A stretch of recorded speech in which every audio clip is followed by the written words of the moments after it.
Good afternoon. My name is Blake Bombard, and I'm the Title IX coordinator here at UT Tyler.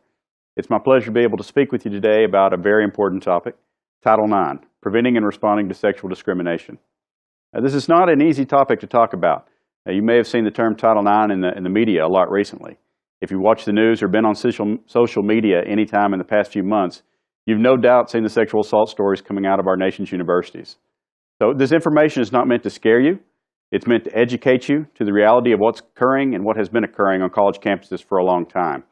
To give you information to protect yourself and how and what the university will do in the terrible case that you're victimized. So what is Title IX? Simply stated, Title IX is a federal law that prohibits sex, gender discrimination at institutes of education. Title IX has been around for a long time, since 1972. Originally, Title IX was used to ensure gender equity in athletics. This is the law that provides for equal opportunities for both males and females that want to participate in university sports. And it still serves that purpose today. However, over the years, Title IX protection has broadened to include protection from sexual harassment and sexual violence. Over the last decade, the Department of Education has used Title IX to ensure that universities are taking appropriate action to deal with the issues of sexual violence on campus.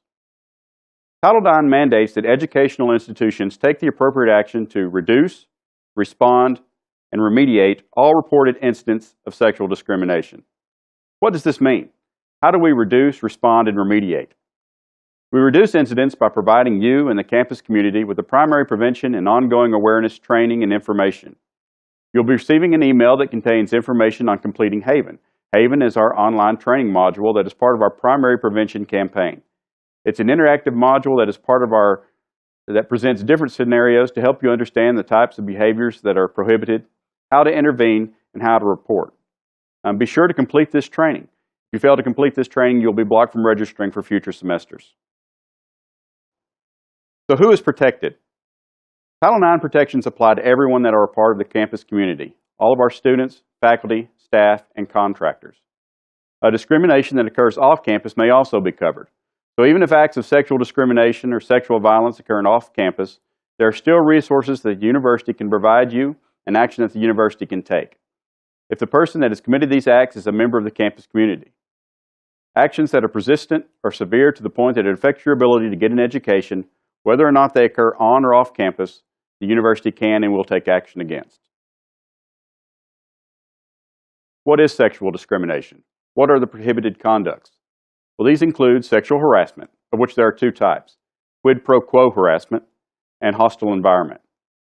The first is quid pro quo. Quid pro quo means something for something. For example, if you sleep with me, you'll get an A in my class. That's quid pro quo harassment. The second is hostile environment. A hostile environment is created when actions of a sexual nature disrupt your learning, working, or living environment. These actions could include sexual gestures, sexual social media posts directed at you, inappropriate sexual jokes, and inappropriate or unwanted touching. Now, in 2013, President Obama signed into law the Campus SAVE Act. SAVE stands for Sexual Assault and Violence Elimination. This law expanded protections and reporting requirements for universities to include stalking and dating and domestic violence, and of course, sexual assault. In addition to being a Title IX violation, sexual violence is also a criminal offense. So sometimes we get the question, how is this both a criminal offense and a Title IX violation? Well, in the view of the Department of Education, sexual crimes are the most severe form of sexual discrimination, and therefore civil rights protections apply. Title IX is not meant to take the place of the criminal justice process, but to supplement it, to give you additional protections and options. So what can the university do? Well, one of the most common reasons we get for students failing to report to us incidents of sexual discrimination and sexual violence is because they are not aware of or do not believe that there is anything that the university can or will do. However, this is not the case. There are many things that we can do to bring relief and stop the harassment. For example, we can take immediate interim actions to stop the discrimination. When we get a report, we will reach out to the victim to see what actions we can take to offer immediate relief. Now, these are things that we can do immediately prior to any investigation or formal finding in the case. For example, we can issue no contact orders. We can provide residential living accommodations, and we can provide academic accommodations. Also, the university will thoroughly and promptly investigate all reports that we get. This investigation is separate and independent of any criminal investigation that is occurring. For example, there may be circumstances where a victim may not feel comfortable pursuing criminal charges, but they can still obtain relief through the Title IX process. We also have 2 resolution tracks that are available, a formal and informal resolution track. An example of an informal resolution track would be maybe one of your lower level sexual harassment cases where, say, someone is making inappropriate jokes or comments in the classroom. Perhaps you are offended by this and you want someone to step in and speak to this person and to explain to them what actions and what behaviors are appropriate. Those are cases where we can step in and make that contact and explain our process and rules. For more severe cases and all sexual violence cases, we go through a formal resolution process. And here's what that looks like. First, know that investigations are conducted by trained Title IX investigators. Knowing that the persons conducting and overseeing these investigations are dedicated professionals whose sole job at UT Tyler is Title IX. We have a full-time Title IX office. They're not some administrator or faculty staff member with little knowledge or experience in these areas. Our Title IX office consists of persons that have many years previous investigative experience, law enforcement experience, and have received and continue to receive specialized training in sexual crimes investigations and trauma-informed interviewing techniques. All of our investigations are based on a civil rights model. This means that they're impartial, that each party has due process rights, and that there is equity in the process for both the complainant and the respondent. We operate on a 60-day time frame. The Department of Education has set this.